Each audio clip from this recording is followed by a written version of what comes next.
The kitchen came alive at 0400, just as it had every morning for the past 18 months. Thea Brennan moved through the pre-dawn darkness with the kind of precision that came from muscle memory, her hands finding the industrial light switches without fumbling, her feet navigating the familiar path between the prep stations and the walk-in refrigerator. The fluorescent bulbs flickered to life overhead, casting their harsh white glow across stainless steel surfaces that she had personally scrubbed the night before. She tied her apron with practiced efficiency, her movements economical and exact. The mess hall at Forward Operating Base Kerrigan would open in 2 hours, and there were 347 personnel who needed to start their day with hot food and strong coffee.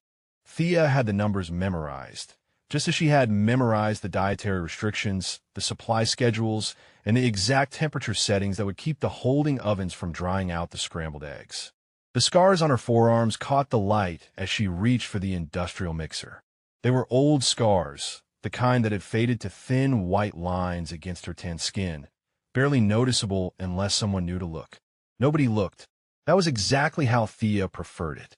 She cracked eggs with methodical rhythm, her eyes tracking the consistency of the mixture with the same focused attention that most people reserved for far more important tasks. But this was important. Every task was important if you approached it with the right mindset. Her father had taught her that, back before the world had gotten complicated, back when the only thing that mattered was doing your job well and taking pride in the work itself. The coffee started brewing at 0430, its rich aroma filling the cavernous space. Thea inhaled deeply, letting the familiar scent ground her in the present moment. The kitchen was her sanctuary, her place of order in a world that had once descended into chaos. Here, she controlled the variables. Here, she knew what came next. Before we dive into this story, drop a comment and let us know what state you're watching from. Maybe you have known someone whose past held secrets you never expected. Private Diego Alvarez arrived at 0515, right on schedule. He was a good kid, eager and hardworking, the kind of soldier who actually cared about doing things right. He gave Thea a respectful nod as he grabbed his apron from the hook by the door. "Morning, Corporal," he said, his voice still rough with sleep. "Morning, Alvarez," Thea replied, her tone neutral and professional. "Check the bacon temperature before you start laying out the pans." "Already on it," he said, moving toward the ovens with the kind of hustle that made Thea think he might actually make something of his military career. The kitchen filled with the sounds of preparation as more of the mess staff filtered in. Thea orchestrated the morning routine with quiet authority, her instructions clear and concise, her expectations understood. She did not raise her voice. She did not need to. The respect she commanded came from competence, from the fact that under her watch, the food was always hot, always on time, and always prepared to standard. At 0600, Master Sergeant Vernon Kowalski pushed through the serving line doors, his weathered face creasing into a slight smile when he saw the coffee already brewed. He was old guard Army, the kind of NCO who had seen everything twice and was not impressed by much anymore. But he poured himself a cup of Thea's coffee like it was liquid gold, and he met her eyes with something that looked a lot like understanding. "Heard we got a new captain coming in today," Kowalski said, his voice deliberately casual. "Some academy hotshot from the Pentagon." Thea's hands never stopped moving as she stirred the massive pot of oatmeal on the industrial stove. "Is that right, Master Sergeant?" Kowalski took a long sip of his coffee, his eyes never leaving her face. "That is right. Word is he has opinions about how things should be run around here." "Most officers do," Thea said evenly. "Most officers have not spent the last 5 years sitting behind a desk in Arlington," Kowalski continued. "Most officers remember what it is like to actually work for a living." Thea allowed herself the smallest hint of a smile. "Then perhaps he will learn something during his time at Kerrigan." "Perhaps," Kowalski said, though his tone suggested he did not think learning was high on the new captain's agenda. "Just thought you should know, in case he starts poking around places he does not understand." Their eyes met across the steam rising from the oatmeal, and something unspoken passed between them. Thea nodded once, a tiny gesture that acknowledged both the warning and the care behind it. I appreciate the heads up, Master Sergeant. Kowalski drained his coffee and set the mug down on the counter with deliberate precision. You make the best coffee on this entire base, Corporal Brennan. Do not let anyone tell you different. He left before she could respond, but the weight of his words lingered in the air long after the door had swung shut behind him. Thea returned her attention to the oatmeal, her face carefully neutral, her hand steady on the long wooden spoon. At 0630, the serving line opened, and the soldiers began filing through with their trays. Thea took her position behind the scrambled eggs, her serving spoon moving with practiced efficiency as she portioned out exactly the right amount for each person. She knew most of them by name, knew their preferences, knew who wanted extra bacon, and who always skipped the toast. The routine was comfortable. The routine was safe. The routine was exactly what Thea needed. Captain Blake Hutchinson arrived at Forward Operating Base Kerrigan with the kind of confidence that came from never having been truly tested. He stepped off the transport vehicle with his uniform pressed to razor-sharp perfection, his boots gleaming despite the dust that coated everything else on the base. He was 32 years old and looked younger, with the lean build of someone who ran 5 miles every morning and the smooth hands of someone who had spent most of his career behind a desk. His first inspection tour of the base began at 0800, exactly 2 hours after the breakfast rush had ended. Thea was elbow-deep in dishwater when she heard the commotion in the dining area, the sudden shift in atmosphere that came when officers entered a space. She did not look up from her work. Officers came and went. The dishes still needed washing. The kitchen doors swung open with more force than necessary. Thea registered the sound, but kept her focus on the industrial sink, her hands working through the stack of serving pans with methodical efficiency. She heard multiple footsteps, heard the base commander's voice making introductions, heard the sharp click of expensive boots on the tile floor. "And this is our mess facility," Colonel Raymond Ashford was saying, his tone carrying the practiced neutrality of someone giving the same tour for the 100th time. "We serve 3 meals daily, plus midnight chow for the night shift personnel." Thea sensed rather than saw the new captain's approach. There was something in the way he moved, a certain quality of entitlement that preceded him like a wave. She continued washing the pans. "This is Corporal Brennan," the colonel continued. "She runs the kitchen operations." Thea finally looked up, her wet hands still submerged in the soapy water. She met Captain Hutchinson's eyes for exactly the appropriate duration for an enlisted soldier acknowledging a superior officer, then returned her gaze to the dishes. "Corporal," the captain said, and there was something in his tone that made the rank sound like an insult. "How long have you been in food services?" 6 years total, sir, Thea replied, her voice even and professional. 18 months here at Kerrigan. And before that, Hutchinson's eyes traveled over the kitchen with the assessing gaze of someone looking for faults to correct. "Various postings, sir." Thea pulled another pan from the water and set it in the drying rack. The captain made a sound that might have been a laugh or might have been dismissal. "Well, I hope you are better at cooking than you are at military bearing." You did not come to attention when an officer entered your workspace. The room went very quiet. Even the colonel stopped mid-gesture, his expression carefully blank. Thea felt every eye in the kitchen turn toward her, felt the familiar weight of judgment settling across her shoulders like an old, unwelcome coat. "My hands are in the dishwater, sir," she said calmly. "I acknowledged your presence and responded to your questions. I apologize if my response was insufficient." "In my experience," Hutchinson said, walking slowly around the prep station like a predator circling prey, "soldiers in support roles often forget they are still soldiers first. They get comfortable. They get lazy. They start thinking that cooking eggs is the same as real military service." Private Alvarez stepped forward from where he had been wiping down the counters, his young face flushed with indignation. "Sir, Corporal Brennan runs the tightest operation on this entire base. We have never missed a meal service, never failed an inspection, and—" The captain cut him off with a raised hand. "I did not ask for your opinion, Private. Return to your duties." Alvarez's jaw clenched, but he stepped back. Thea caught his eye and gave the smallest shake of her head. "Not worth it. Let it go." Colonel Ashford cleared his throat. Captain, perhaps we should continue the tour. I am sure Corporal Brennan has work to complete before the lunch service. Of course, Hutchinson agreed, but his eyes remained fixed on Thea with something that looked like contempt mixed with amusement. Tell me, Corporal, do you enjoy your work here? Slinging hash for the real soldiers? Thea's hands had gone very still in the water.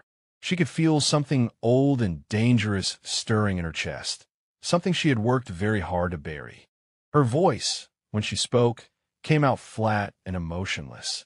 I enjoy serving my fellow service members in whatever capacity I am assigned, sir. How noble, the captain said, and now the contempt was unmistakable. The colonel tells me you requested this posting specifically. Most soldiers see the mess hall as punishment duty. What does that say about your ambition, Corporal? It says I know my strengths, sir. Does it? Or does it say you are comfortable hiding in a kitchen while others do the actual work of defending this country? The words hung in the air like smoke. Thea felt Master Sergeant Kowalski's presence before she saw him.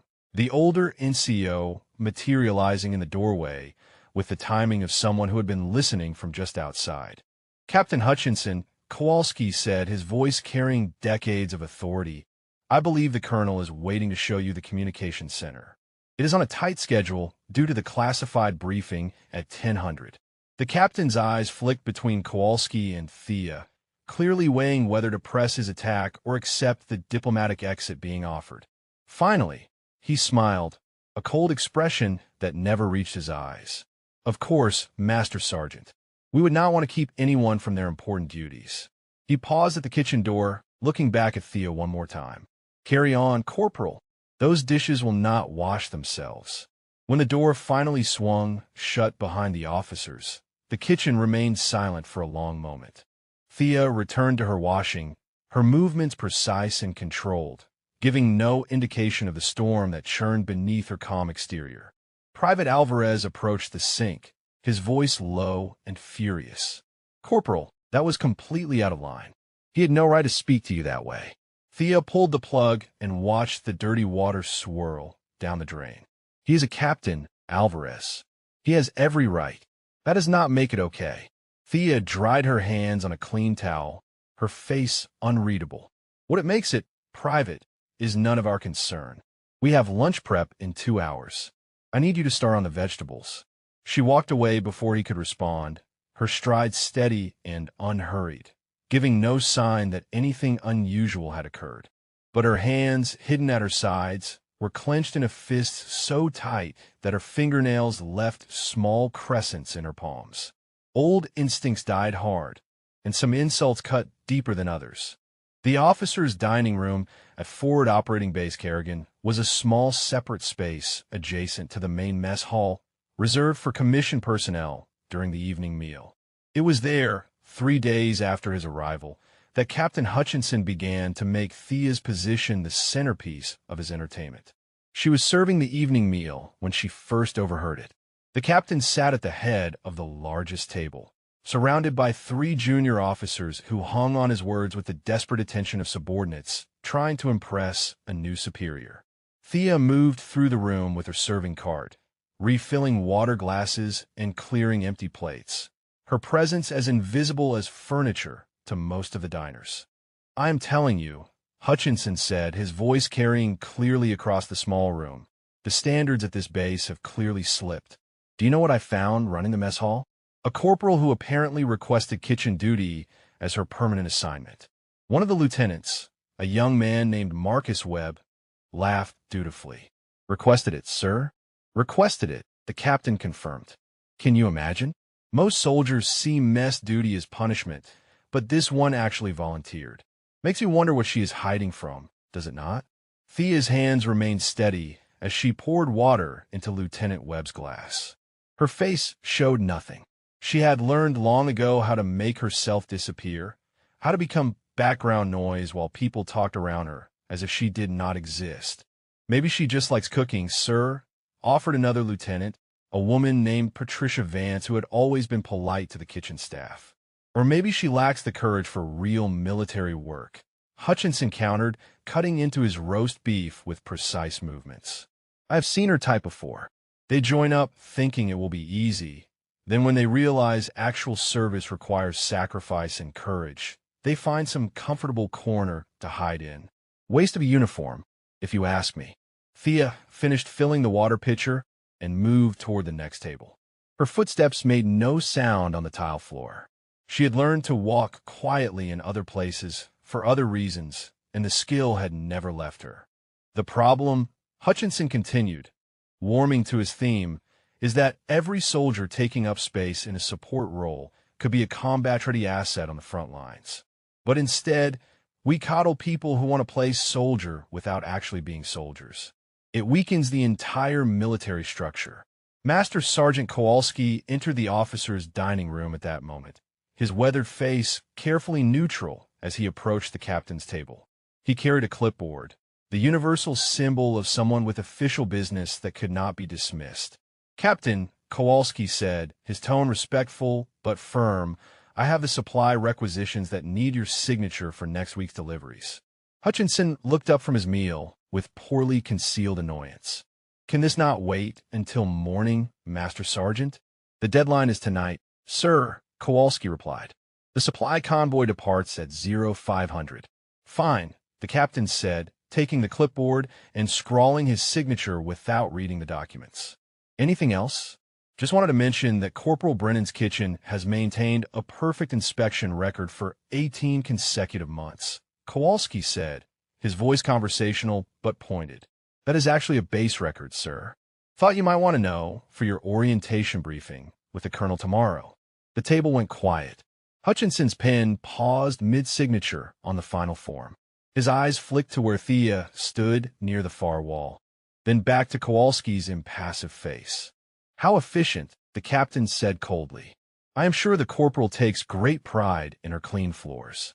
"It is more than floors, sir," Kowalski continued, either missing or ignoring the warning in Hutchinson's tone. "Her inventory management is textbook perfect. She runs a cost-efficient operation that actually comes in under budget while maintaining quality. Most mess operations cannot claim that." "Fascinating," Hutchinson said, his tone making it clear he found it anything but fascinating. "Will that be all, Master Sergeant?" "Yes, sir," Kowalski said, taking back his clipboard. "Thank you for your time." After Kowalski left, the captain returned to his meal, but the mood at the table had shifted slightly. Lieutenant Vance looked uncomfortable, pushing her food around her plate. Lieutenant Webb kept his eyes down, suddenly interested in his vegetables. "The Master Sergeant seems quite defensive of the kitchen staff," Hutchinson observed, breaking the awkward silence. "One wonders if standards have slipped across the board here, not just in food services." Thea collected the empty plates from a nearby table, her movements efficient and practiced. Her hands knew the weight of the ceramic, knew exactly how to stack them for maximum stability.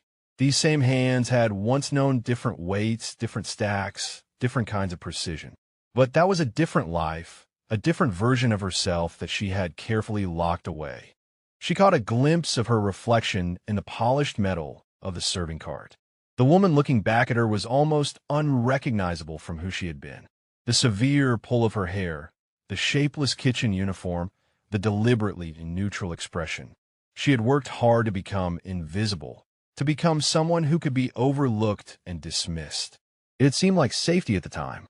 Now, with Captain Hutchinson's contempt following her like a shadow, Thea wondered if invisibility had been the wrong choice.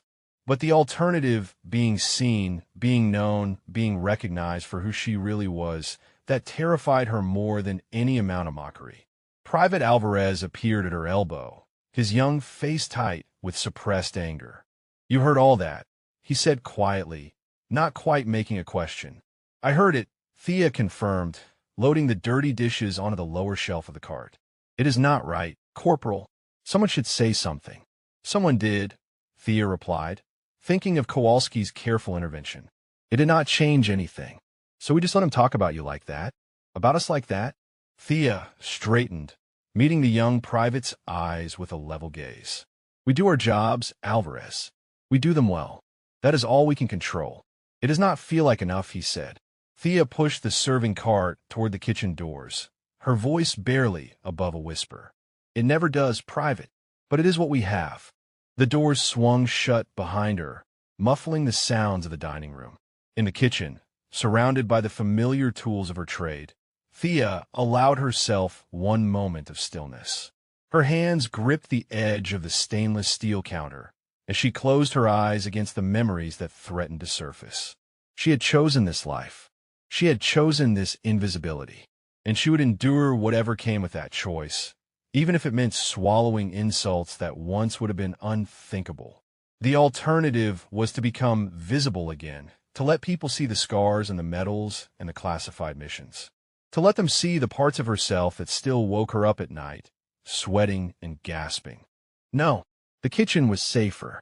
The mockery was bearable. And Captain Blake Hutchinson, for all his arrogance and cruelty, could not touch the parts of her that truly mattered. Captain Hutchinson's campaign against Thea escalated from mockery to active interference by the end of his first week at Forward Operating Base Kerrigan. He appeared in the kitchen at 0700 on Friday morning, clipboard in hand, with the expression of someone who had discovered a problem that needed solving.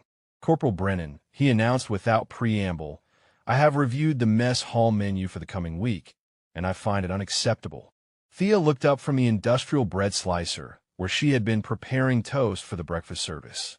She wiped her hands on her apron and turned to face the captain, her posture correct but not obsequious. "Sir, the menu follows the nutritional guidelines established by the base command and approved by the medical officer. It rotates on a 21-day cycle to ensure variety and balanced nutrition." "I do not care about your rotation cycle," Hutchinson said, setting his clipboard down on the prep counter with deliberate force. "I care about standards. This menu reads like institutional cafeteria food." "This is an institutional cafeteria, sir," Thea replied evenly. The captain's eyes narrowed. "Are you being insubordinate, Corporal?" "No, sir. I am clarifying the parameters of the operation. We serve 347 personnel 3 meals per day with a budget allocation that works out to approximately $4.30 per person per meal. Within those constraints, I provide the highest quality food possible while meeting all nutritional and safety requirements." Hutchinson picked up the menu and waved it like evidence in a court-martial. "Meatloaf," he read with exaggerated disdain. "Chicken casserole. Beef stew. Where is the innovation? Where is the attention to quality?" "Sir, those dishes are chosen because they are cost-effective, nutritionally dense, and can be prepared safely in bulk quantities. They are also consistently rated highly on the monthly satisfaction surveys completed by the enlisted personnel."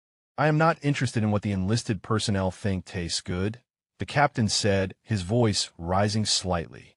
"I am interested in what meets the standards of a professional military operation. This menu makes us look like we are running a soup kitchen." Private Alvarez, who had been standing near the walk-in refrigerator, took a step forward. "Sir, if I may—" "You may not," Hutchinson snapped without looking at him. "This discussion is between myself and your supervisor." Thea caught Alvarez's eye and shook her head slightly. The private's jaw clenched, but he stepped back. "Captain," Thea said carefully, "if you would like to make changes to the menu, I will need specific guidance on which items you want replaced and what the replacement budget will be. Many of the ingredients I use are chosen because they maximize the value per serving while maintaining quality." Hutchinson smiled, but there was no warmth in it. "That is exactly the kind of thinking that keeps you in a kitchen, Corporal. You focus on cost and efficiency instead of excellence. A real military leader understands that quality matters more than cutting corners." "I am not cutting corners, sir. I am working within the parameters established by the base command." "Then the parameters need to change," he said flatly. "I want a revised menu on my desk by Monday morning. Include more variety, higher quality proteins, and actual seasoning. If you cannot manage that within your current budget, then perhaps you're not the right person for this position." The kitchen had gone completely silent. Even the usual background noise of prep work had ceased as every member of the staff focused on the confrontation unfolding before them. "Sir," Thea said, her voice still level, but with an edge that had not been there before, "I have run this kitchen for 18 months without a single health code violation. without missing a single meal service, and with consistent positive feedback from the personnel I serve.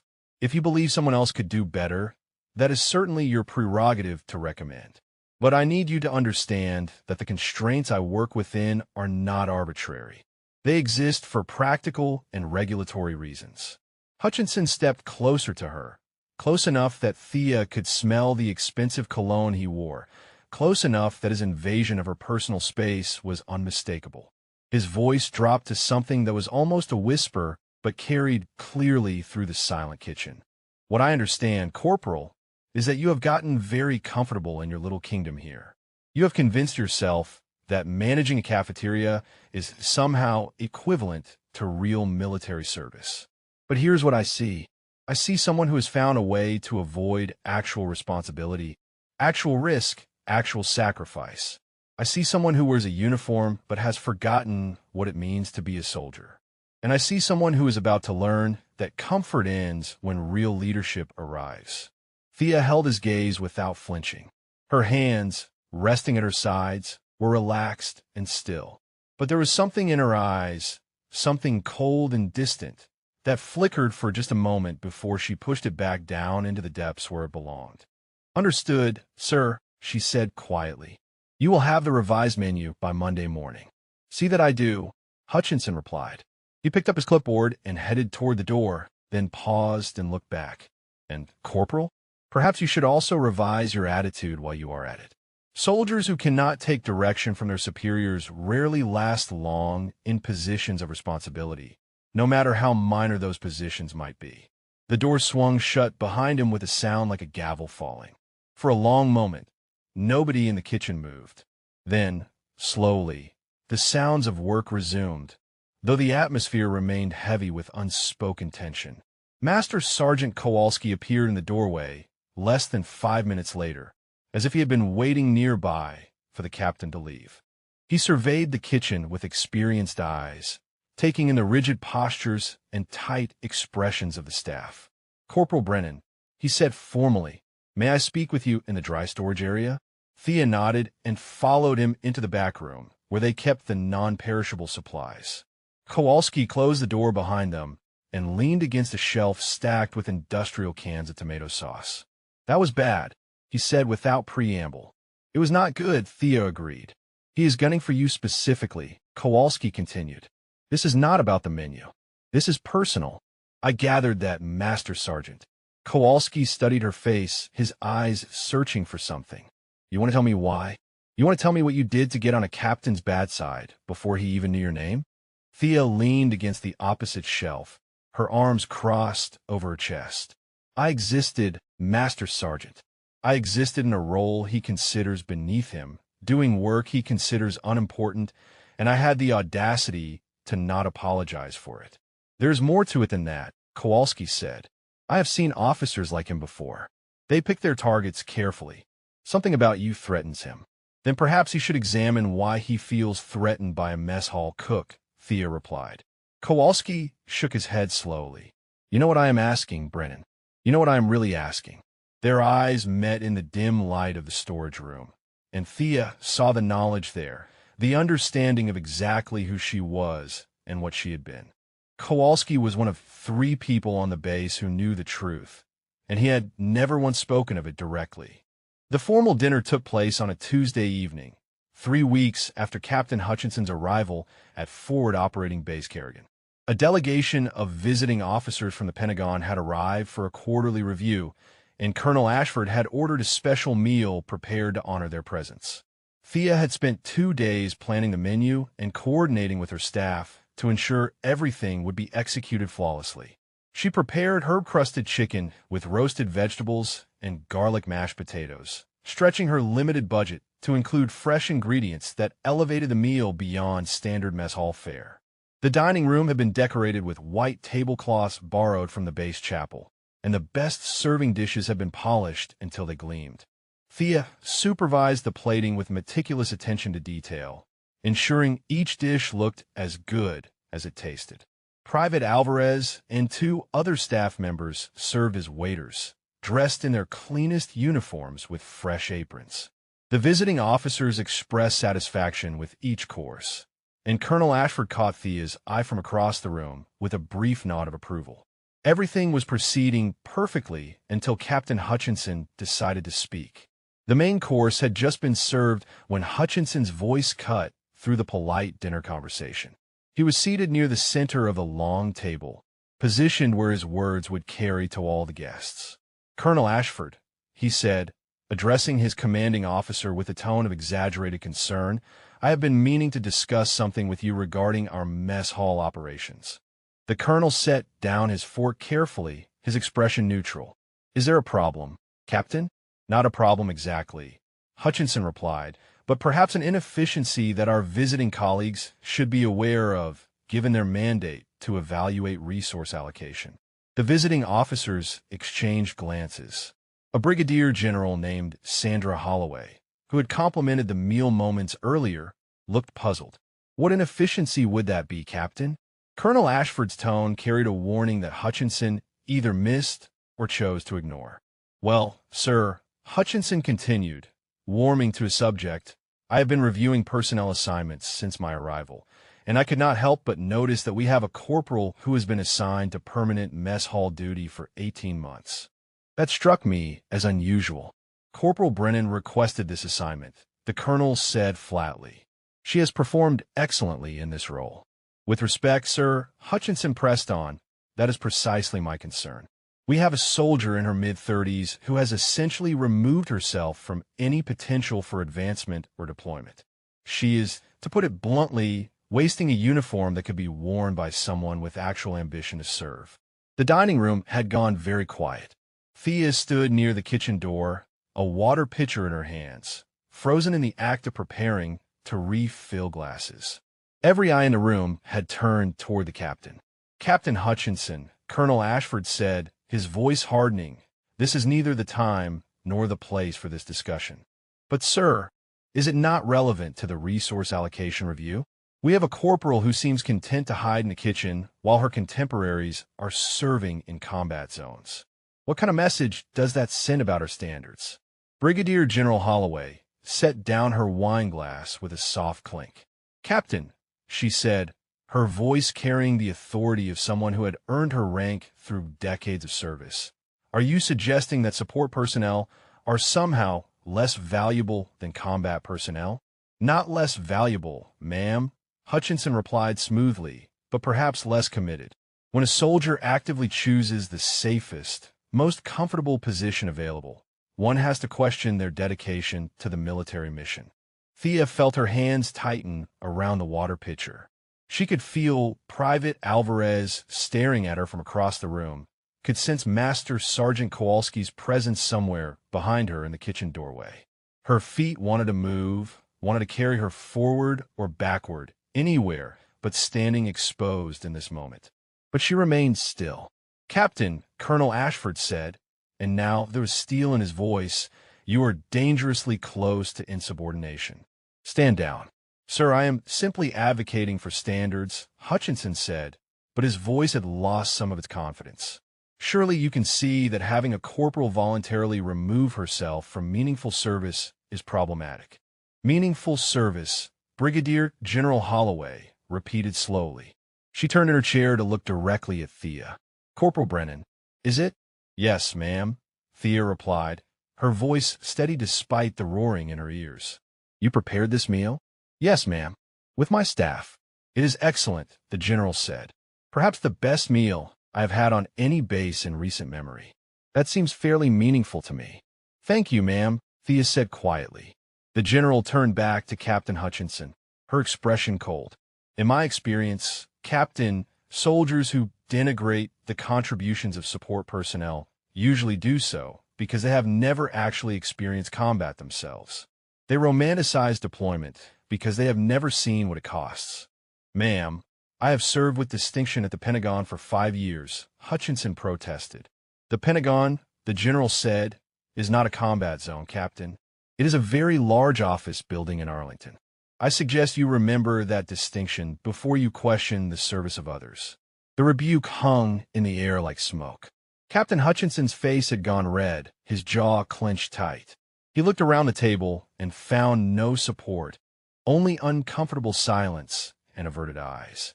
Even the junior officers who had previously laughed at his jokes were suddenly fascinated by their plates.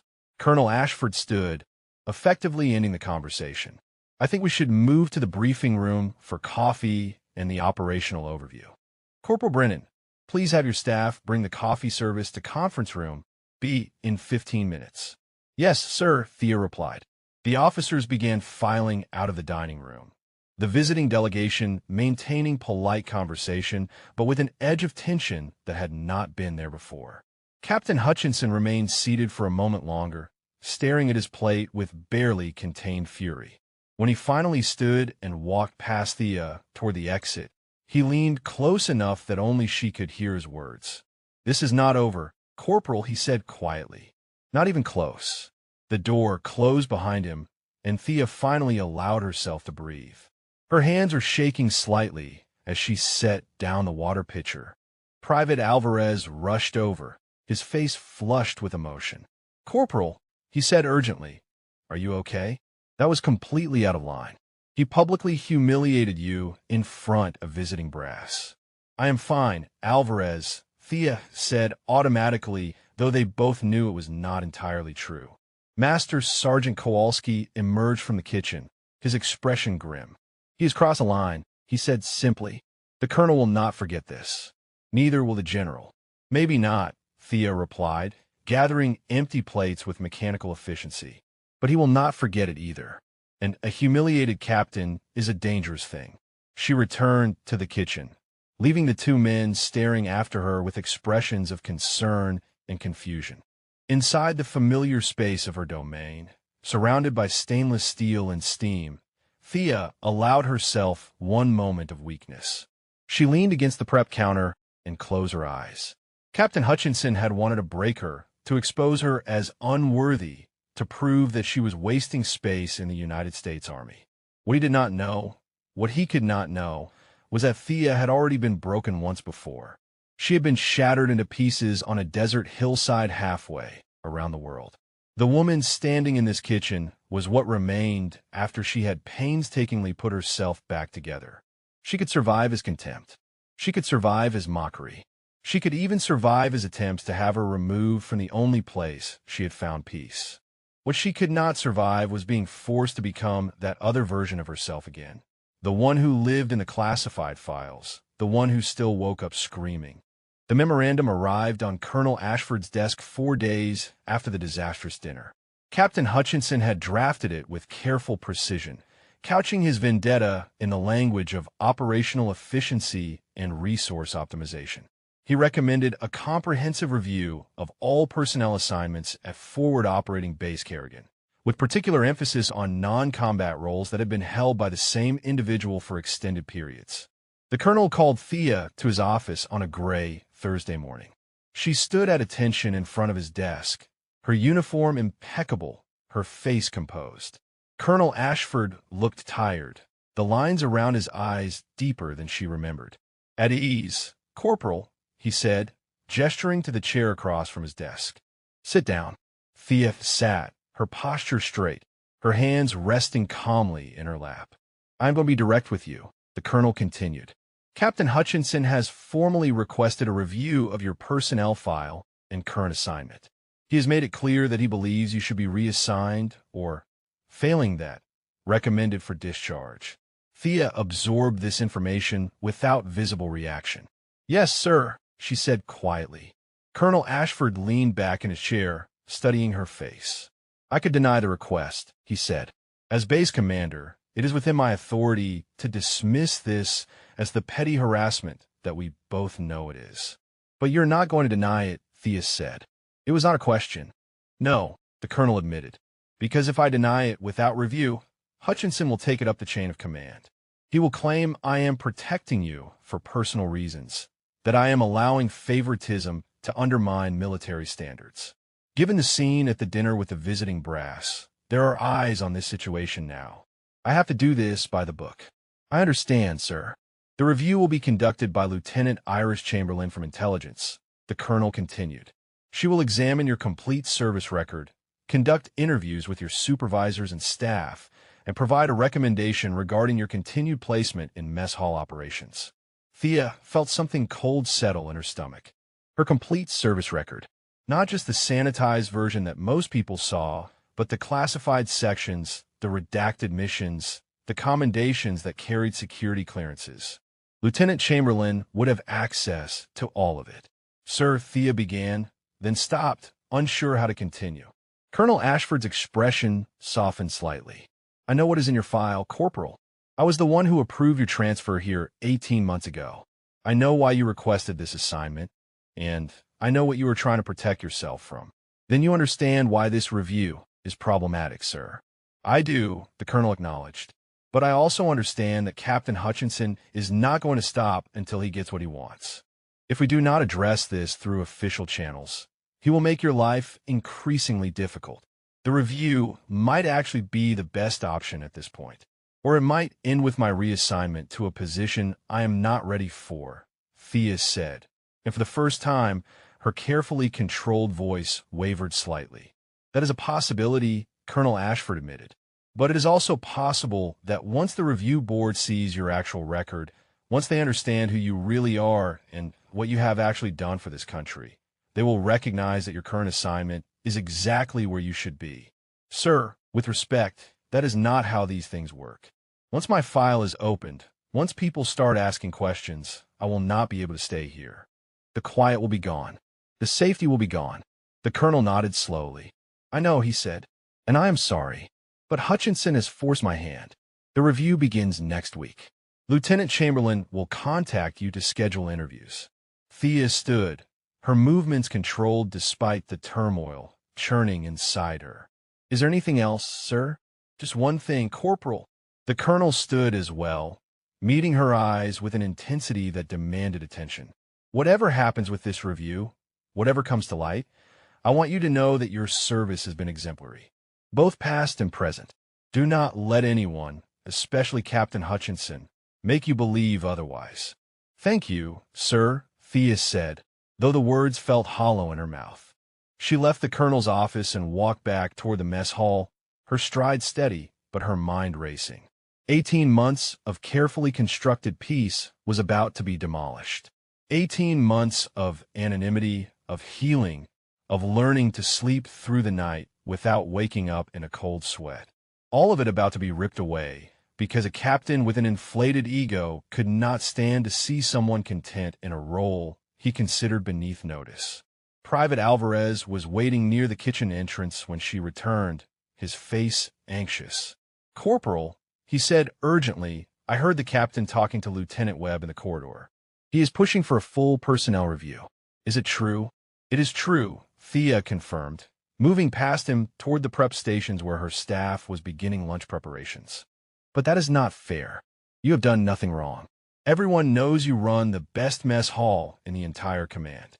"Fairness is not really the point," Alvarez, Thea said, checking the temperature on the soup pot.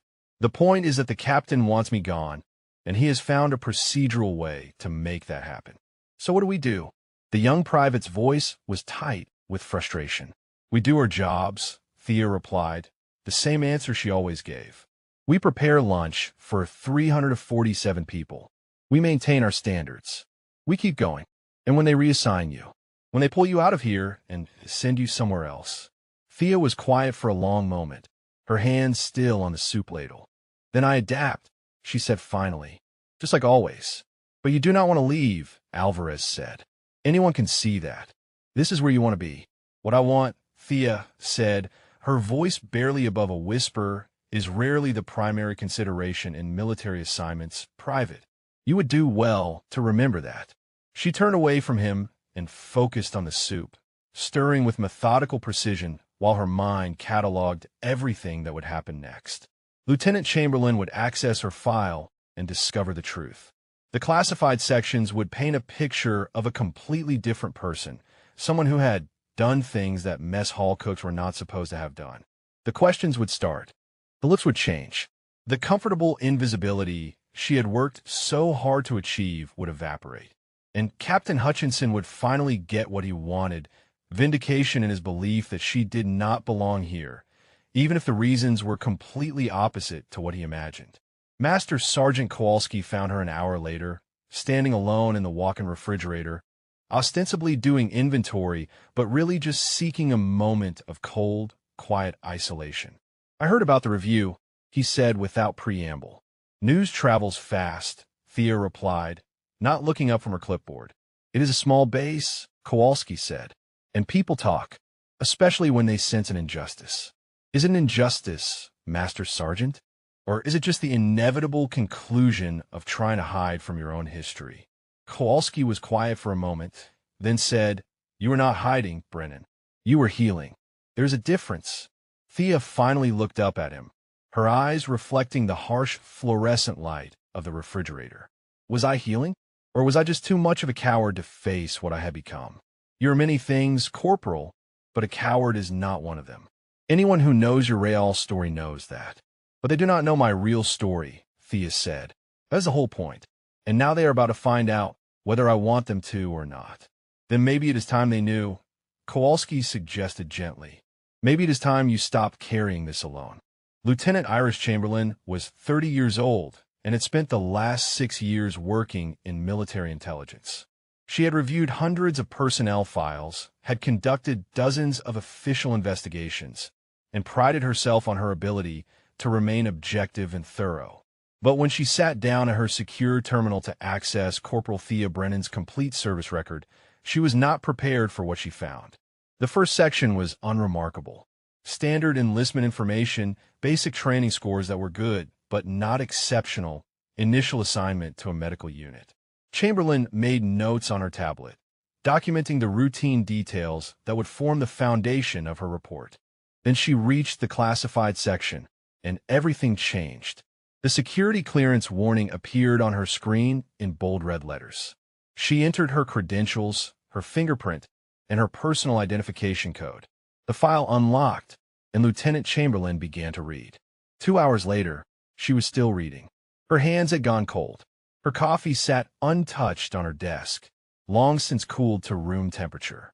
The words on the screen seemed impossible, incompatible with the quiet woman who served eggs in the mess hall every morning.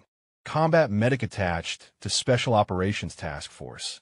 Deployment to classified location in hostile territory. 17 confirmed missions under fire. 3 separate commendations for valor. And then the incident that had changed everything. Lieutenant Chamberlain read the after-action report 3 times, trying to reconcile the clinical military language with the horror it described. Ambush. 12-person team reduced to 4 within the first 30 seconds. Corporal Brennan, the only medic still alive. 18 hours holding a defensive position while treating wounded, calling in air support, and single-handedly keeping her team alive against overwhelming odds. The commendations came next. Purple Heart for wounds received in action. Bronze Star with Valor device. And then the big one. The one that made Lieutenant Chamberlain sit back in her chair and stare at the screen with something approaching disbelief. Navy Cross. The second highest military decoration for valor, second only to the Medal of Honor itself. Corporal Thea Brennan was not just a soldier. She was a decorated combat veteran whose actions had saved 47 lives across multiple deployments. She had skills and experience that belonged in training commands, in leadership positions, in places where her knowledge could be passed on to the next generation of soldiers. And she was serving eggs in a mess hall because the trauma of that last mission had broken something inside her that even the Navy Cross could not fix. Lieutenant Chamberlain closed the file and sat in silence for a long time. She thought about Captain Hutchinson's smug certainty that he had found a soldier wasting space. She thought about the formal review he had demanded, expecting to prove that Corporal Brennan lacked ambition and commitment. She thought about how catastrophically wrong he was about to be proven. The protocol was clear. As a reviewing officer, Lieutenant Chamberlain was required to brief the relevant command staff on her findings before submitting her formal report. That meant Colonel Ashford, the base executive officer, and the officer who had requested the review. Captain Blake Hutchinson would have to sit in a briefing room and listen while his target was revealed to be someone whose service record made his own look like a particularly unremarkable internship. Lieutenant Chamberlain scheduled the briefing for the following Tuesday at 1400 hours. She sent the calendar invitations through official channels, marked the meeting as mandatory, and attached a security classification that ensured no one could discuss it beforehand. Then she went to find Master Sergeant Kowalski. She located him in the supply warehouse, conducting an inventory check with his usual methodical attention to detail. He looked up when she approached, his weathered face registering her presence with a neutral expression of someone who had learned long ago not to show surprise. "Master Sergeant," Lieutenant Chamberlain said formally. "May I have a word?" Kowalski handed his clipboard to the private assisting him and gestured toward a quiet corner of the warehouse.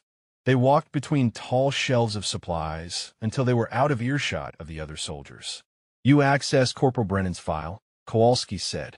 It was not a question. "I did," the lieutenant confirmed. "You knew what was in it?" "I knew," Kowalski acknowledged. "I was there when she arrived at Kerrigan. I was one of 3 people the colonel briefed on her background." "Why did you not say something?"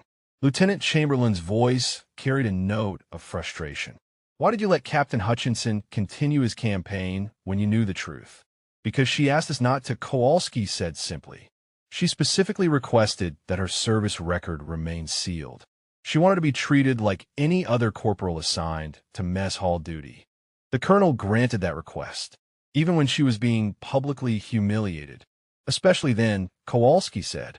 "What the captain said about her, the mockery, the suggestions that she was hiding from real service, none of that mattered to her as much as maintaining her privacy. She needed the quiet, Lieutenant. She needed to be invisible for a while." Lieutenant Chamberlain shook her head slowly.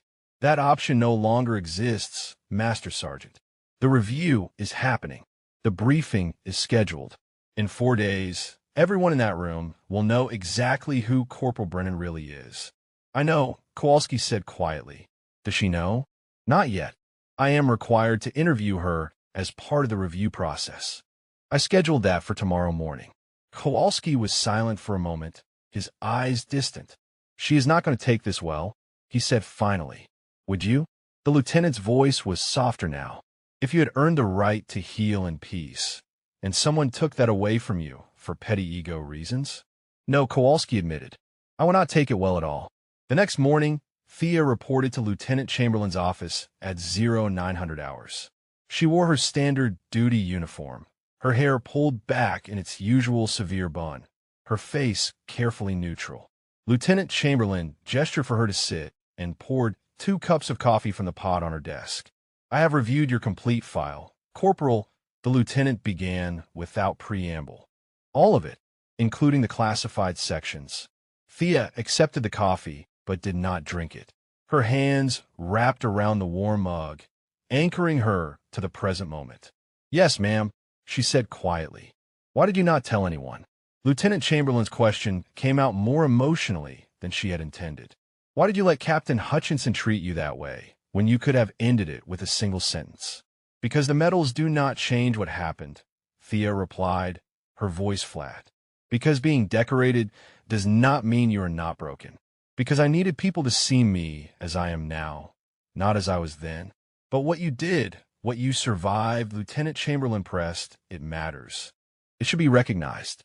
"It is recognized, ma'am, by the people who were there, by the families of the 47 soldiers who made it home, because I kept them alive. That recognition is enough." "The captain has requested a formal briefing on my findings," the lieutenant said. "He will be present. So will Colonel Ashford and the executive officer. I am required to present the contents of your file, including all classified information relevant to the review." Thea's fingers tightened around the coffee mug. "When is the briefing, ma'am?" "Tuesday at 1400 hours. For days." Thea had 4 days left of being invisible. 4 days left of being just another corporal running a mess hall. 4 days before everything changed again. The 4 days before the briefing passed with agonizing slowness. Thea moved through her routines with mechanical precision, preparing meals and managing her staff, while her mind counted down the hours until her carefully constructed anonymity would be stripped away. She slept poorly, the old nightmares returning with renewed intensity, her sheets soaked with sweat when she finally woke at 0300 each morning. Captain Hutchinson, meanwhile, moved through the base with barely contained satisfaction. He had won. The formal review would expose the mess hall corporal as exactly what he had claimed, a soldier who had deliberately chosen the easiest possible assignment to avoid real service. He had already begun drafting his recommendations for her reassignment, thinking perhaps she could be sent to an even more remote posting where her lack of ambition would not reflect poorly on his command oversight. On Tuesday morning, Thea prepared breakfast with extra care. She wanted this meal to be perfect, wanted to remind herself and anyone paying attention that she was good at this work, that there was value in feeding people well.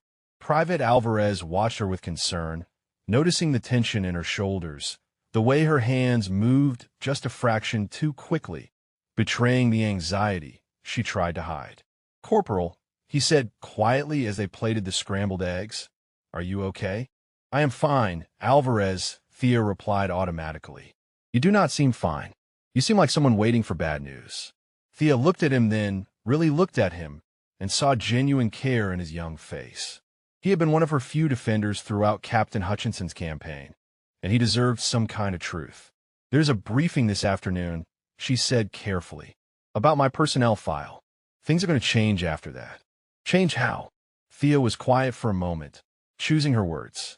"People are going to see me differently," she said finally. "They're going to know things about my past that I have kept private. And once they know, I will not be able to stay here the same way I have been." "Is that what you want?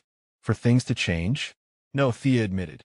"But what I want stopped being relevant the moment Captain Hutchinson filed his review request." At 13:45, Thea changed in her dress uniform. The formal blues felt strange after months of kitchen whites and aprons. She pinned her ribbons to her chest, the visible ones that represented her basic service, carefully avoiding the locked drawer where the others were stored. The ones she had not worn since the day they were presented to her. The ones that carried the weight of memories she had spent 18 months trying to forget. She walked across the base toward the command building, feeling the afternoon sun hot on her shoulders. Other soldiers passed her, some nodding and greeting, none of them knowing that they were looking at someone whose service record would have commanded instant respect if they had ever seen it. The briefing room was on the second floor.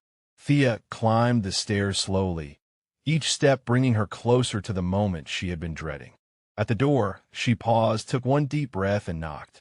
"Enter," Colonel Ashford's voice called from inside. Thea opened the door and stepped into a room that felt suddenly too small. Colonel Ashford sat at the head of the conference table, his expression carefully neutral. Major Elizabeth Carmichael, the base executive officer, sat to his right, reviewing documents on a tablet. Lieutenant Chamberlain stood near a projection screen, her laptop already connected and ready. And Captain Blake Hutchinson sat across from the colonel, his posture relaxed, his face showing the confident satisfaction of someone who believed he was about to be vindicated. "Corporal Brennan," Colonel Ashford said formally, "take a seat." Thea sat at the far end of the table, her hands folded in her lap, her spine straight. She could feel Captain Hutchinson's eyes on her, could sense his barely suppressed smugness. He thought this was his victory. He had no idea what was about to happen. "Lieutenant Chamberlain," the colonel continued, "you may proceed with your briefing." The lieutenant clicked her remote, and the projection screen came alive.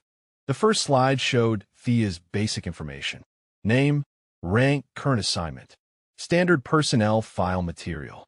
"I was tasked with conducting a comprehensive review of Corporal Brennan's service record and current assignment," Lieutenant Chamberlain began, her voice professionally neutral.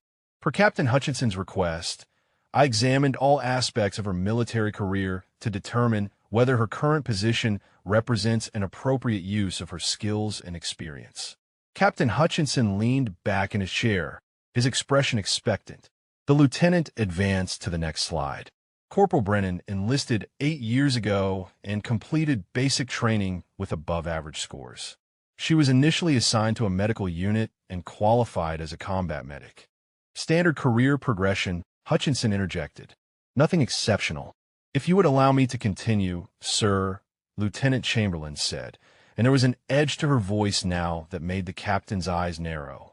She clicked to the next slide, and the screen filled with a security classification warning. This is where things become more complex. Corporal Brennan's record contains extensive classified sections that require special clearance to access. With the colonel's authorization, I accessed these files as part of this review. Thea felt her heart hammering against her ribs. This was it, the moment when everything changed. Following her initial medical training, Lieutenant Chamberlain continued. Corporal Brennan was selected for attachment to Special Operations Task Force, a designation that immediately elevates her beyond standard medical personnel. She underwent additional training in combat medicine, tactical operations, and survival skills. The room had gone very quiet. Major Carmichael had looked up from her tablet, her attention fully focused on the presentation. Captain Hutchinson's confident expression had begun to crack around the edges. Over the next 6 years, the lieutenant said, advancing through slides that showed redacted mission reports and deployment records, Corporal Brennan completed 17 classified missions in hostile territory. She served as the primary medical support for special operations teams conducting high-risk operations. Another slide. This one showed a list of commendations. Thea could not look at it. She kept her eyes fixed on a spot on the wall behind the colonel's head. Her performance record includes 3 separate commendations for valor. Lieutenant Chamberlain continued, her voice steady, but with an underlying note of something that might have been awe. Multiple field commanders specifically requested her assignment to their teams. Her medical interventions, under fire, are credited with saving 47 lives across multiple deployments. Captain Hutchinson had gone very still. His face had lost its color, his earlier confidence evaporating like morning mist. However, the lieutenant said, advancing to the next slide, all of this is preliminary to the incident that defines the most significant aspect of Corporal Brennan's service record. The slide changed, and Thea closed her eyes. She knew what came next. She had lived it, survived it, and spent every day since trying to forget it. 14 months ago, Lieutenant Chamberlain said quietly, Corporal Brennan was attached to a 12-person special operations team conducting a classified mission. The team was ambushed. Within 30 seconds of first contact, 8 team members were dead or critically wounded. Corporal Brennan was the only medic to survive the initial assault. Lieutenant Chamberlain's voice continued, steady and professional, but the weight of the words she spoke filled the briefing room like pressure before a storm. Despite being wounded herself, the lieutenant said, consulting her notes, Corporal Brennan established a defensive perimeter and began treating the wounded. She stabilized 4 critically injured team members while under continuous enemy fire. She called in medical evacuation while simultaneously directing defensive fire and maintaining radio contact with command. The next slide showed a tactical map, marked with positions and movement vectors that told a story of impossible odds and desperate courage. Thea kept her eyes closed, but she could see it anyway. She would always see it. The enemy force numbered approximately 40 combatants. Lieutenant Chamberlain continued. Corporal Brennan and the 3 remaining mobile team members held their position for 18 hours. During that time, she performed emergency surgery twice, administered blood transfusions in the field, and kept all 4 wounded soldiers alive despite limited supplies and continuous engagement. Captain Hutchinson's hands had flattened on the conference table, his knuckles white. He stared at the screen as if the information displayed there could not possibly be real. When the extraction helicopter finally arrived, Lieutenant Chamberlain said, Corporal Brennan personally carried 2 wounded soldiers to the landing zone under fire. She was the last person to board the aircraft. All 4 wounded team members survived and eventually returned to active duty. The mission commander's report states, and I am quoting directly here, that Corporal Brennan's actions represented the most extraordinary display of combat medicine and personal valor he had witnessed in 23 years of military service. The lieutenant paused, letting the words settle. Major Carmichael had set down her tablet entirely, her expression one of stunned respect. Colonel Ashford watched Thea with an intensity that suggested he was seeing her for the first time, really seeing her, despite having known the truth all along. For these actions, Lieutenant Chamberlain said, advancing to a slide that showed the familiar blue ribbon with white stars, Corporal Brennan was awarded the Navy Cross. The citation reads that she displayed extraordinary heroism in combat, maintaining medical care and defensive operations under extreme duress, directly resulting in the survival of her team against overwhelming opposition. The Navy Cross, the second highest military decoration for valor in the United States, a medal that most soldiers never even saw in person, let alone earned. And the woman who had earned it was sitting at the end of the conference table in a mess hall corporal's uniform, having spent the last 18 months serving eggs and washing dishes. Captain Hutchinson looked like he might be sick. His face had gone from pale to a sickly gray color, his carefully maintained composure crumbling with each new revelation. Following this incident, Lieutenant Chamberlain continued, her voice gentler now. Corporal Brennan was diagnosed with severe post-traumatic stress disorder.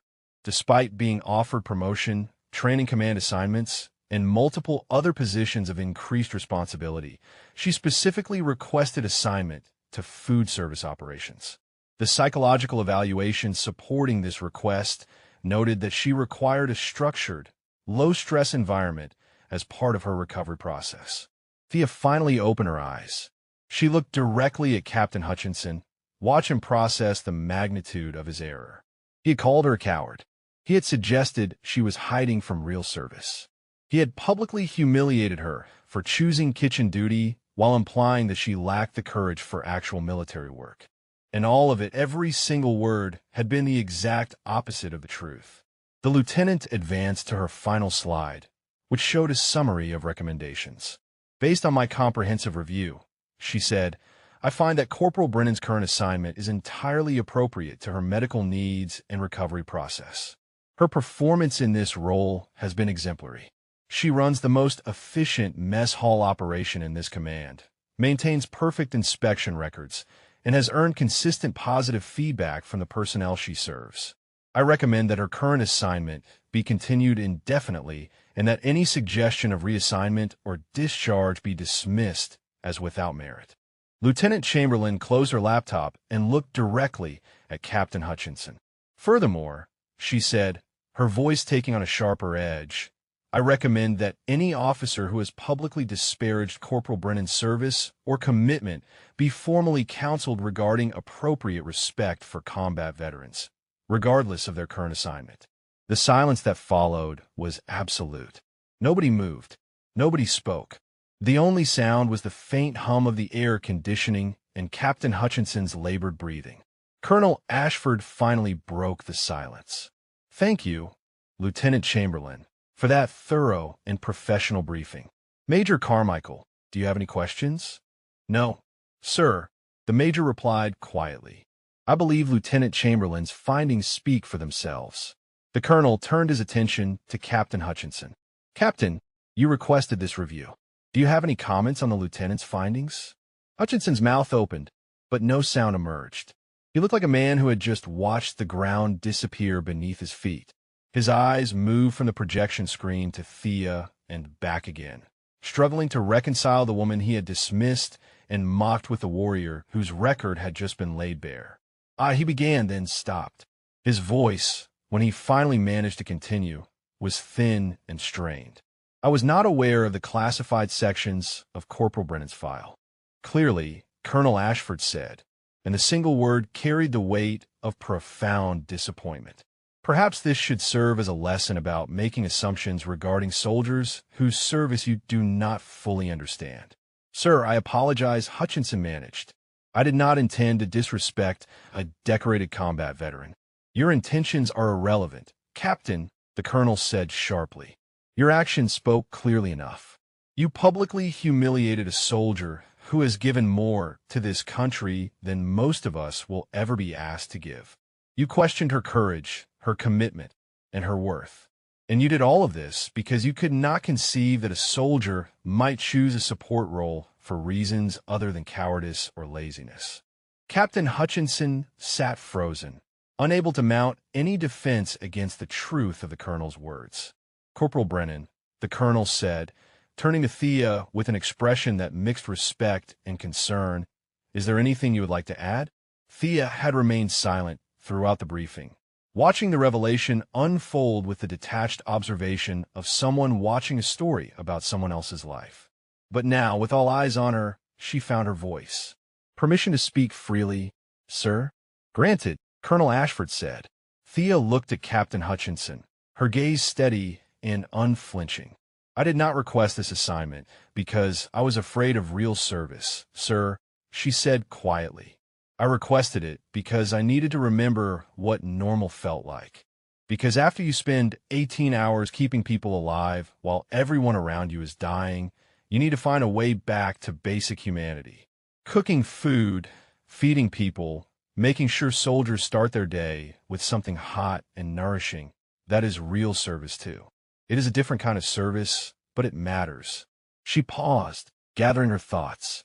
"The medals do not change what happened," she continued. "They do not bring back the 8 team members who died in that ambush. They do not erase the nightmares or make the memories any easier to carry.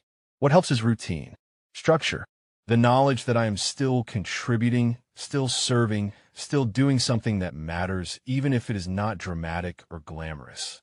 Thea turned her attention to the colonel.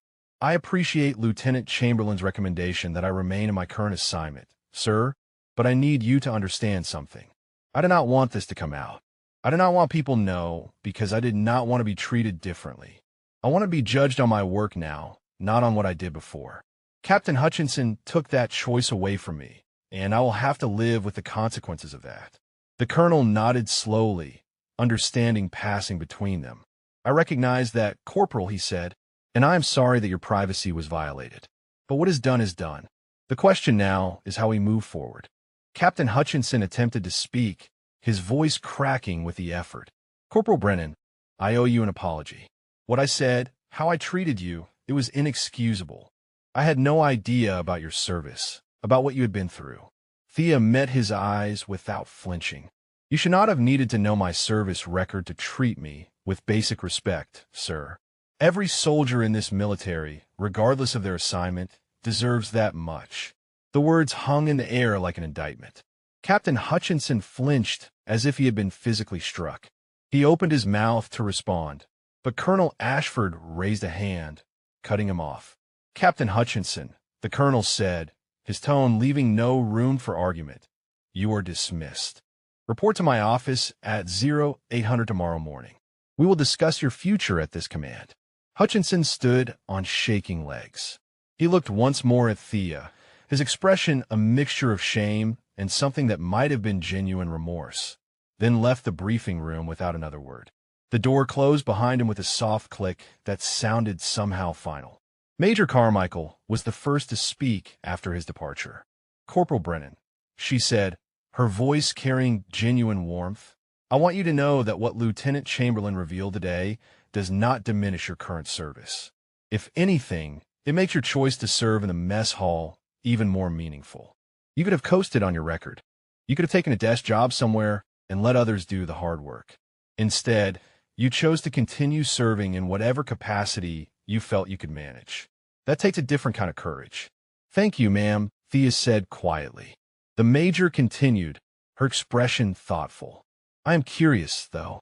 In all the time you have been here, through all of Captain Hutchinson's harassment, you never once defended yourself. You never told anyone what you had done. Why?" Thea was quiet for a moment, choosing her words carefully. "Because the moment people know," she said finally, "everything changes. They stop seeing you as you are and start seeing you as what you were. They treat you differently, speak to you differently. The other soldiers, they stop being comfortable around you because they think you are some kind of hero, and heroes are not supposed to be washing dishes in a kitchen.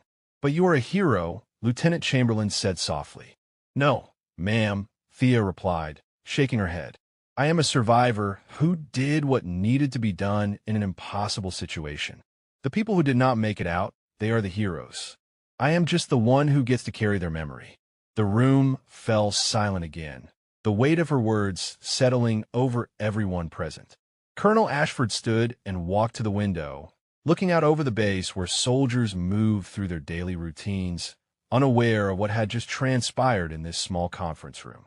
"Corporal Brennan," he said without turning around, "I am going to honor Lieutenant Chamberlain's recommendation. You will remain in your current assignment for as long as you wish to stay there.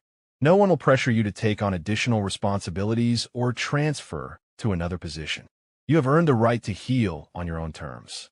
"Thank you, sir," Thea said, though the gratitude fell hollow in her mouth. The assignment would continue, but the anonymity was gone. Word would spread. It always did. However, the colonel continued. Turning to face her, "I want you to understand that if you ever decide you are ready for something different, if you ever want to train other medics or share your experience in a formal capacity, that door is open. Your knowledge is valuable, Corporal. When you are ready, if you are ever ready, we would be honored to have you in a teaching role." "I appreciate that, sir," Thea replied. "But right now, I need to be in that kitchen. I need the routine, the normalcy. I need to feed people and know that I am helping in a way that does not require me to relive the worst day of my life every time I go to work." "Understood," the colonel said. "Then that is exactly what you will do." The meeting concluded shortly after. Lieutenant Chamberlain gathered her materials, offering Thea a small, sympathetic smile as she left. Major Carmichael shook Thea's hand with genuine respect, her grip firm and her eyes conveying understanding. Colonel Ashford walked Thea to the door. "I am sorry, Corporal," he said quietly, "for your own words to echo back at you. I am sorry that your privacy was violated. I am sorry that you were put through this ordeal. And I am sorry that Captain Hutchinson's arrogance and ignorance created a situation where your service had to be exposed to defend your right to heal in peace." "It is not your fault, sir," Thea said. "Perhaps not," the colonel replied. "But I am your commanding officer, and I should have found a way to protect you from this. I should have shut Hutchinson down before it reached this point. With respect, sir," Thea said, "there is no way you could have done that without revealing what you were protecting me from. It was an impossible situation. Nevertheless," the colonel said, "I regret how this unfolded.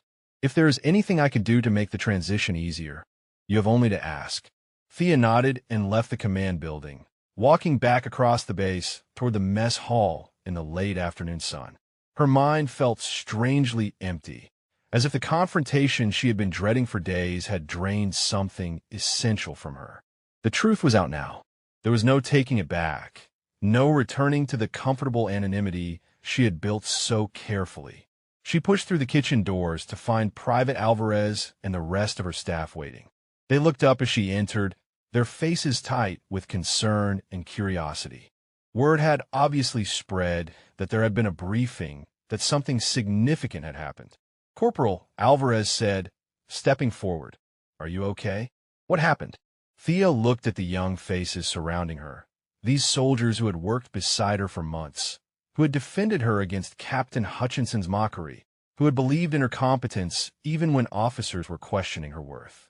"There was a briefing," she said carefully, "about my service record. Some things came to light that I had not shared before." "What kind of things?" Alvarez pressed. Thea took a breath. "The kind of things that do not change who I am now, but might change how you see me.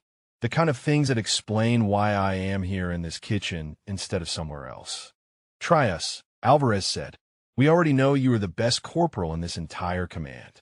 Whatever else there is, it does not change that." Thea almost smiled at his fierce loyalty. She moved to the prep station and began organizing the supplies for the evening meal, her hands finding comfort in the familiar tasks.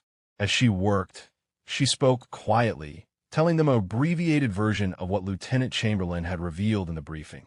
She told them about the special operations deployments, about the ambush, about the 18 hours that had earned her a medal she never wanted and a burden she could not put down. The kitchen staff listened in silence, their eyes widening as the story unfolded. When she finished, Private Alvarez was the first to speak. "So when Captain Hutchinson said you were hiding from real service, he was literally insulting one of the most decorated combat veterans on this base." Thea shrugged. "He did not know. None of you knew. That was the point." "But Corporal," one of the other privates said, a young woman named Rebecca Ortiz, "why would you hide something like that?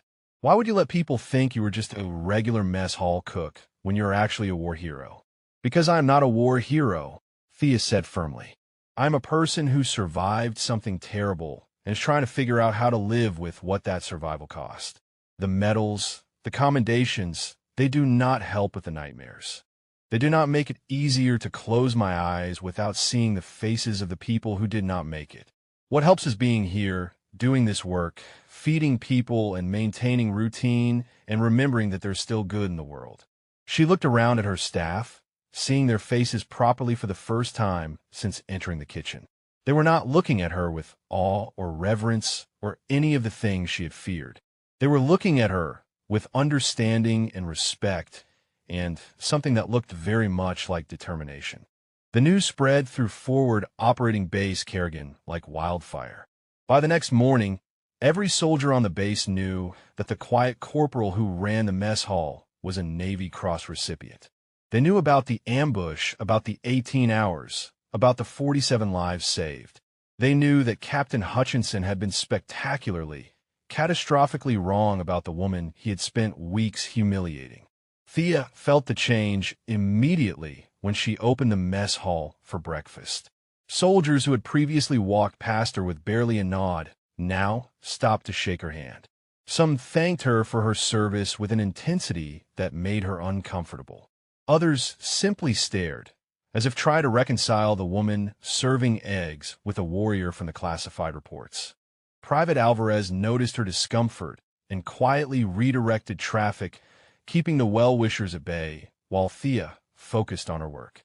But even he treated her differently now, his casual familiarity replaced with something more deferential, more careful. By mid-morning, Master Sergeant Kowalski found her in the walk-in refrigerator again, standing among the hanging sides of beef and crates of vegetables, seeking the cold quiet she needed to think. "You are hiding," he observed, closing the heavy door behind him. "I'm doing inventory," Thea replied, without looking up from her clipboard. "You are hiding," Kowalski repeated. "Just like I knew you would be. This is exactly what you were afraid of." Thea set down the clipboard and leaned against the metal shelving. "They look at me differently now," she said quietly. "Even Alvarez, even the staff who worked beside me for months. They see the medals instead of seeing me." "Give them time," Kowalski said. "The novelty will wear off. They will remember that you are still the same person who makes sure their food is hot and their coffee is strong." "Will they?" Thea asked. "Or will they always see me as the combat medic who should be doing something more important than washing dishes?" "If they are smart, they will see you as someone who knows what matters," Kowalski replied. "Someone who understands that every job in this military has value, that feeding soldiers is just as much a part of the mission as pulling a trigger." They stood in silence for a moment, their breath forming small clouds in the cold air. Then Kowalski pulled an envelope from his jacket pocket and handed it to Thea. "What is this?" she asked. "Captain Hutchinson's reassignment orders," Kowalski said. "He is being transferred to a logistics position at Fort Benning, effective immediately." The colonel made it very clear that his future at this command was non-existent. Thea opened the envelope and scanned the orders. They were blunt and efficient, the military equivalent of a dishonorable discharge without the formal paperwork. Hutchinson would spend the remainder of his career in a dead-end posting, his judgment permanently questioned, his potential for advancement effectively eliminated. "I do not want this," Thea said, folding the orders back into the envelope. "I do not want to ruin his career." "He did not ruin anything," Kowalski said firmly. "He ruined it himself the moment he decided that mocking a soldier he knew nothing about was appropriate behavior for an officer. The consequences are his own doing." "It still feels wrong," Thea said. "He made a mistake. A terrible one, but still a mistake. Does that really deserve to end his career?" Kowalski's expression hardened. "He did not make one mistake, Brennan. He made dozens of them, over weeks, deliberately, and with malice. He publicly humiliated you. He questioned your courage and your commitment. He tried to have you discharged. Those are not mistakes. Those are choices, and choices have consequences." Thea handed the envelope back to Kowalski. "When does he leave?" "His transport departs at 1600 hours today." The colonel suggested it would be better for everyone if his departure was quiet and quick. "Will he try to apologize again?" Thea asked. He already tried, Kowalski said.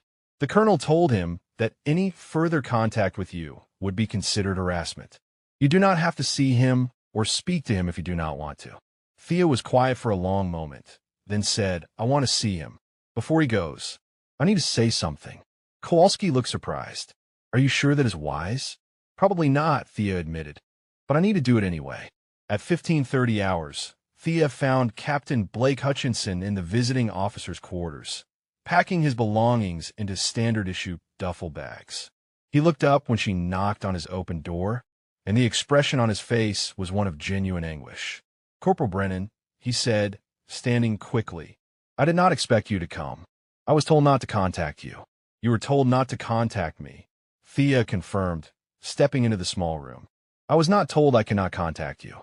Hutchinson set down the shirt he had been folding, his hands trembling slightly. I owe you an apology, he said. A real one, not the inadequate attempt I made in the briefing room. What I did to you is unconscionable. I let my own insecurities and prejudices blind me to basic decency. I treated you terribly, and I am sorry. I know that does not fix anything, but I need you to know that I am genuinely, profoundly sorry. Thea studied his face, seeing the sincerity there, the genuine remorse. It would have been easier if he had remained arrogant and dismissive. Easier to let him leave with her anger intact. Why did you do it? She asked. What was it about me, specifically, that made you decide I was worth targeting? Hutchinson sat down heavily on the edge of the bed. Because you seemed content, he said quietly. Because you were clearly good at your job and did not seem to care that it was not prestigious or important. And that bothered me, because I have spent my entire career chasing prestige, trying to prove I was worth something, and I still felt empty. You seem to have found peace in a kitchen, and I could not understand it. It made me angry. So you try to take that peace away from me, Thea said flatly. Yes, Hutchinson admitted, and in doing so, I revealed myself to be exactly the kind of officer I always swore I would never become. The kind who cares more about appearances than substance. The kind who measures worth by rank and position instead of character and contribution. Thea crossed her arms over her chest. You destroyed your own career, Captain. You know that, right? This transfer is not temporary. This is the end of any advancement, any meaningful assignments. You will spend the rest of your service in administrative obscurity. I know, Hutchinson said, and I deserve it. I hurt someone who had already been hurt enough. I mocked someone whose courage I could never match. If my career is the price for that, then it is a fair trade. Thea was quiet for a long moment, then said something that surprised even herself. I forgive you. Hutchinson looked up sharply. You what? I forgive you, Thea repeated. Not because what you did was okay. It was not okay. It was cruel and petty, and it caused me real pain. But I forgive you because carrying anger takes energy I do not have to spare. Because you are clearly punishing yourself more effectively than I ever could. And because I understand what it is like to make choices you cannot take back. She walked to the door, then paused and looked back. The difference between us, Captain, is that my choices saved lives. Yours only damaged them. Remember that distinction as you move forward. Thea left him there, surrounded by half-packed duffel bags and the ruins of his ambitions.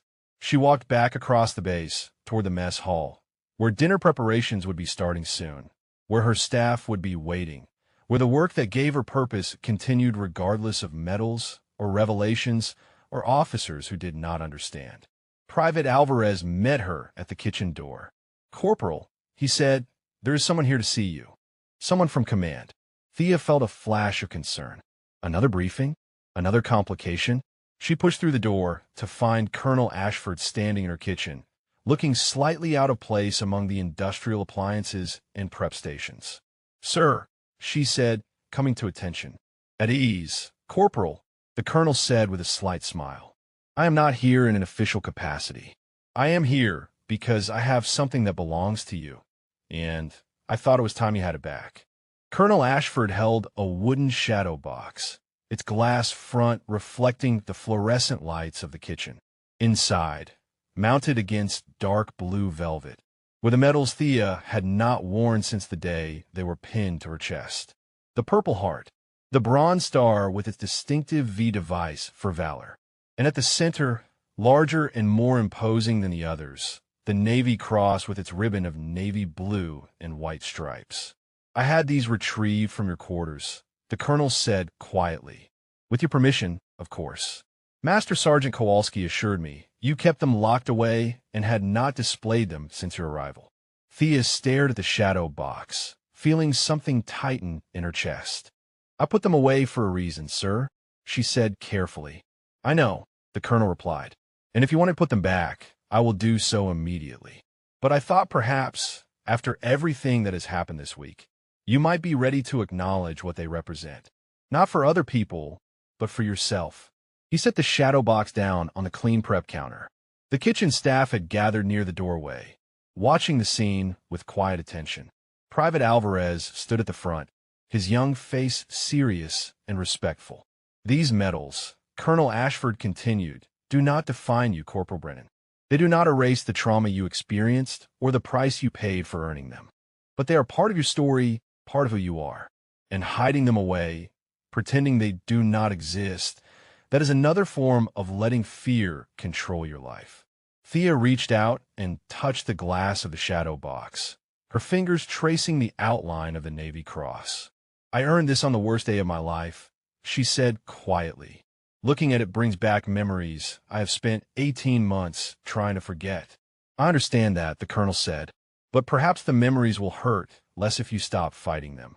Perhaps acknowledgement is the first step toward genuine healing. Thea was quiet for a long moment, then picked up the shadow box. It was heavier than she remembered, the weight of oak and glass, and the accumulated meaning of 3 pieces of ribbon and metal. She held it at eye level, looking at her own reflection superimposed over the medals, seeing both versions of herself at once. The warrior and the cook, the hero and the survivor, the person she had been and the person she was trying to become. Thank you, sir, she said finally, for bringing these to me, for giving me the choice. It was always your choice, Corporal, the colonel replied. That is what I tried to tell Captain Hutchinson, though he could not understand it. The choice to serve in whatever capacity brings you peace. That is the most fundamental right of someone who has already given so much. Colonel Ashford moved toward the door, then paused. There's going to be a small ceremony next Friday, he said. Nothing elaborate, just a recognition event for outstanding personnel. I would like you to be there, not to receive another award, but simply to be acknowledged by the community you serve. Would that be acceptable? Thea considered the request. A week ago, she would have refused immediately, but something had shifted in the past few days. Some internal barrier had begun to crack. She was tired of hiding, tired of pretending that her past did not exist, tired of letting fear dictate her choices. Yes, sir, she said. I will be there. The colonel smiled, a genuine expression of warmth and approval, then left the kitchen. Thea stood holding the shadow box, aware of her staff watching her, waiting to see what she would do next. Private Alvarez stepped forward. Corporal, he said softly, can I see them? The medals, I mean. Can I see them up close? Thea hesitated, then held out the shadow box. Alvarez took it reverently, his eyes widening as he read the citations engraved on small brass plates beneath each medal. Extraordinary heroism in combat, he read aloud, maintaining medical care and defensive operations under extreme duress, directly resulting in the survival of her team against overwhelming opposition. Corporal, this is incredible. This is the kind of thing they make movies about. It was not incredible, Thea said quietly. It was terrifying. It was 18 hours of the most intense fear I have ever experienced, punctuated by moments of absolute certainty that we were all going to die. The medals do not capture that part. But you save them anyway, Alvarez said. Despite being terrified, that is what makes it heroic. The rest of the kitchen staff gathered closer, each taking a turn looking at the shadow box, reading the citations, processing the reality of who their supervisor really was. Thea watched their faces, saw the respect there, but also something more important. She saw understanding. They were not looking at her like she was a superhero or an untouchable legend. They were looking at her like she was a person who had endured something terrible and survived. Rebecca Ortiz spoke up, her voice thoughtful. "You know what I think, Corporal? I think you are doing the most important work possible. You survived something that should have broken you, and instead of letting it destroy you, you found a way to keep serving. You feed people. You take care of them. You create order and routine and comfort in a place that can feel chaotic and uncertain. That matters just as much as what you did before." Thea felt something shift in her chest, a loosening of the tight knot she had carried since the briefing. Maybe they were right. Maybe service took many forms. Maybe healing and feeding and creating small moments of normalcy were their own kind of valor. Over the next week, life at Forward Operating Base, Kerrigan gradually found a new equilibrium. The initial excitement over Thea's revealed background faded into acceptance. Soldiers still thanked her for her service, but they also thanked her for the hot breakfast and the perfectly seasoned chicken. They saw both versions of her now, and somehow that felt more honest than the carefully constructed invisibility she had maintained before. Captain Hutchinson departed on schedule, his transport leaving in the late afternoon sun. Thea did not watch him go, but she heard about it from Master Sergeant Kowalski. The captain had left quietly, without fanfare, carrying the weight of his mistakes with him to his new assignment. On Friday evening, Thea attended the recognition ceremony in her dress uniform, the shadow box of medals displayed on a table near the stage. Colonel Ashford spoke about excellence in service, about the many forms that dedication could take, about honoring those who served with distinction regardless of their current assignment. When he called Thea to the stage, the assembled soldiers rose in a standing ovation that lasted nearly 2 minutes. Thea stood at the podium, looking out at the faces of people she had fed and served and worked alongside for 18 months. She had not prepared a speech, had not expected to be asked to speak at all, but the colonel gestured encouragingly, and she found words forming.